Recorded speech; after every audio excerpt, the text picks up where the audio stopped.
The global Bengali Hindu coalition, তারা দিল্লি, কলকাতা, ত্রিপুরা সর্বত্র তারা প্রচার করছেন। তারা বিদেশে থাকেন, কেউ টরেন্টো থাকেন, কেউ ইউকেতে থাকেন, তারা বাংলাদেশের মানুষ। ঠিক কী অবস্থায় রয়েছেন হিন্দুরা তাদের থেকে জেনে নেব। আপনার থেকে জানতে চাইব যে কি বিষয় নিয়ে প্রচার করছেন, কি অবস্থা হিন্দুদের। আজকেও আমরা দেখলাম সচিবালয়ের সামনে যারা বিসিএসে পেলেন না তারা আজকে বিক্ষোভ দেখাচ্ছেন, কি বল? থ্যাংক ইউ এবিপি আনন্দ। আমি Sitanshu Guha from America, Pushpita Gupta from London, Arun Dutta from Canada, Toronto. বাংলাদেশের হিন্দুরা আজকে যে ৭৭ বছর ধরে নির্যাতিত হচ্ছে, ভারত কখনোই কিছু করে নাই। এবার সরকার বা ভারতীয় জনগণ বেশ সোচ্চার। আমরা আসছি যে ভারত, হ্যাঁ, একটি দায়িত্ব আছে ভারতের বাংলাদেশের 2 কোটি হিন্দুকে রক্ষা করার। এই এই এই ৭১ ভারত আমাদের সাহায্য করেছিল। আবার আমরা আসছি, we want India to come forward.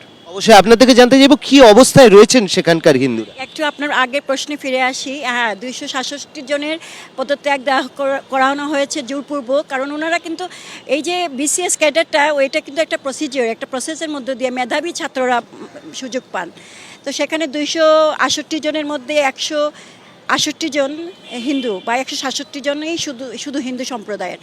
তো আপনারা বুঝতে পারছেন ওখানে ডিসক্রিমিনেশন হচ্ছে, ইকুয়াল অপরচুনিটিস নেই, ল অ্যান্ড অর্ডার নেই, মানুষ কথা বলতে পারছে না, ভয় পাচ্ছে।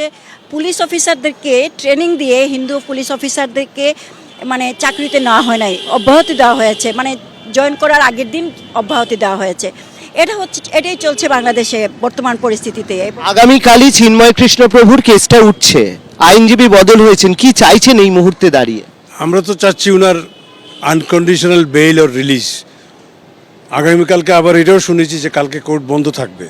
তো এটা তারা ডেলিভারির কোনো অ্যাটেম্প্ট কিনা আমরা জানি না, বাট আমরা ডিমান্ড করি ইমিডিয়েট রিলিজ অফ চিন্ময় প্রভু।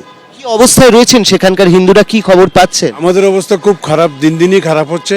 গত 53 বছর যাবতই কোনো সরকার আমাদের নিরাপত্তার কোনো ব্যবস্থা করে নাই। দিল্লি থেকে কলকাতায় এসছেন, ত্রিপুরায় যাবেন, প্রচার করবেন। তাদের বক্তব্য হচ্ছে যে এই যে সরকার চলছে সেই সরকার আসলে হিন্দুদেরকে কোনো ধরনের রক্ষা কবচ দিতে ব্যর্থ হচ্ছে এবং সেই কারণেই তারা মনে করছেন যে ভারতের অবিলম্বে হস্তক্ষেপ করা উচিত এবং এ ব্যাপারে জনমত গঠন করার জন্যই তাদের এই ভারত সফর। ক্যামেরায় শ্যামল জানার সঙ্গে অর্ণব মুখোপাধ্যায়, এবিপি আনন্দ, কলকাতা।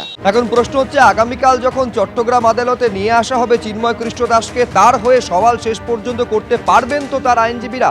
সেই আইনজীবীদের মামলা লড়তে দেওয়া হবে তো? শুনানিতে অংশগ্রহণ করতে দেওয়া হবে তো? তার কারণ আপনারা জানেন যে একেবারে মৌলবাদীদের তরফে চিন্ময় কৃষ্ণ দাসের হয়ে যারা ওকালতনামায় সই করবেন তাদের একেবারে এই কোর্ট চত্বরে, আদালত চত্বরে গণপিটুনির হুঁশিয়ারি পর্যন্ত দেওয়া হয়েছে, হামলার ঘটনা পর্যন্ত ঘটেছে। ফলে এই অবস্থায় কলকাতা ইসকনের ভাইস প্রেসিডেন্ট রাধারমন দাস তিনিও বলছেন যে যারা এরকম হুমকি দিচ্ছেন, হামলা চালাচ্ছেন, বাংলাদেশ সরকার যেন তাদের বিরুদ্ধে পদক্ষেপ করে। পাশাপাশি একথাও তিনি বলছেন যে চিন্ময় কৃষ্ণ দাসের হয়ে মামলা লড়ার অনুমতি এবং তাদের সুযোগটা যেন অন্তত কালকে দেওয়া হয়। যেটা হয়েছে পাস্টে ওটা তো নিয়ে আশঙ্কা একটা আছেই, কিন্তু আমরা খুব আশায় আছি কি নতুন বছরে নতুন বছর এটা হচ্ছে।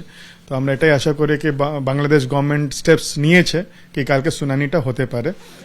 রবীন্দ্র ঘোষ উনি অ্যাডমিটেড আছেন হসপিটালে, ওনার সঙ্গে আমি কথা বলেছিলাম, তো উনি অসুস্থ আছেন, তো সেই জন্য যেতে পারেননি। কিন্তু 20 জন 25 জন ওখানে লয়ারের টিম আছে যারা চিটগং কোর্টে দাঁড়াবে।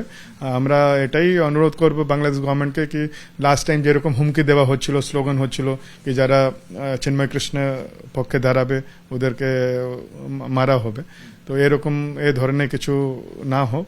না হলে এরকম যদি হয় তাহলে কে দাঁড়াবে?